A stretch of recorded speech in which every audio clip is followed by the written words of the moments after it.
Got Vernon Speak Sports on the line from YouTube. Catch his channel right there, talking Auburn. So you mentioned expectations. We're not going to pin you down for any kind of prediction. We've got a long, long time to talk about that and got to get through spring ball for sure. But you kind of led the way on the Right. expectation You know, topic. when we talk expectation with Auburn, I just look at the schedule. For example, Auburn has a very manageable situation schedule wise that can really get the typical Auburn fan base pretty fired up early. Okay, so you got a situation where you got Akron coming to town. You should beat them.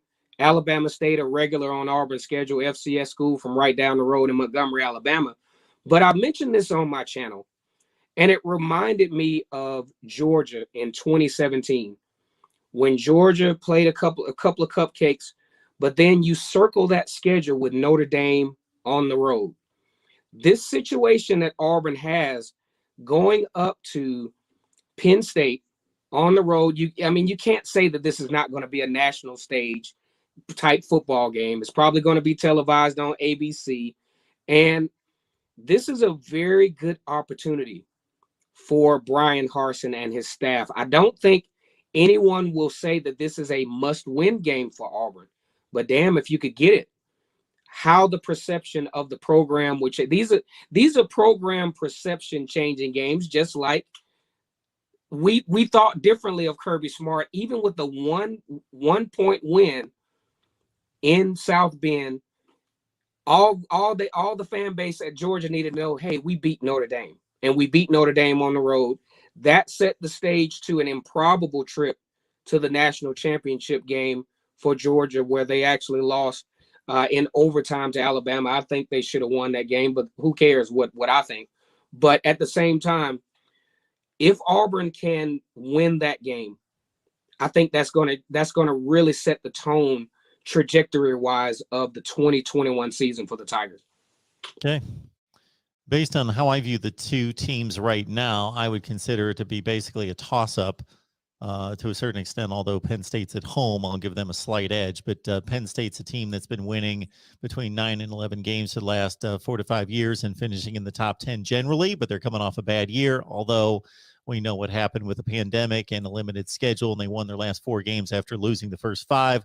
Auburn, of course, is going to have 2 games under their belts.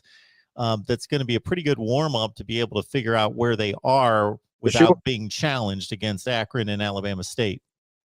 For sure. I mean, I just think that there's no, really no better way that you can, have a soft landing into a season, especially with a brand new head coach with a lot of questions involved. You basically get to stretch your fall camp out a couple of more weeks to figure some things out in a in-game situation to where you can rotate some things around to see what works best. So I think Auburn is will be in a very positive position going into the Penn State game, having those 2 games under their belt to be able to see where their success tendencies will be going into that game. And after Penn State, of course, you have your typical SEC gauntlet with your Arkansas, who is now good, Ole Miss, who will be a better team. We don't know what to expect from Mississippi State, but it's going to be a tough stretch. So I think if Auburn can take advantage of that early opportunity to get some momentum, to get some confidence, because it's something crazy about winning. I played football myself, and it's something crazy about winning. You don't have to be the most talented team, but winning does something to you internally to where you start to really believe that you can beat anybody.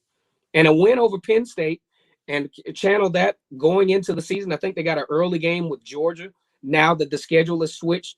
I mean, that could really, really get some wheels turning for Auburn with a nice win over Penn State. Yeah, they should arrive at LSU at 4-0 if they win in Happy Valley, and then they've got LSU and Georgia back-to-back. That's the toughest back-to-back of the season by far. Ole Miss, Texas A&M back-to-back as well, and of course the Iron Bowl at the end. Right. The out-of-division game, South Carolina, and of course it's always Georgia. All right, Vernon Speaks Sports. Catch him on YouTube talking up the Auburn Tigers. Appreciate you stopping by, man. Oh, yeah, man. Always enjoyed. And for the Auburn fans out there, War Eagle.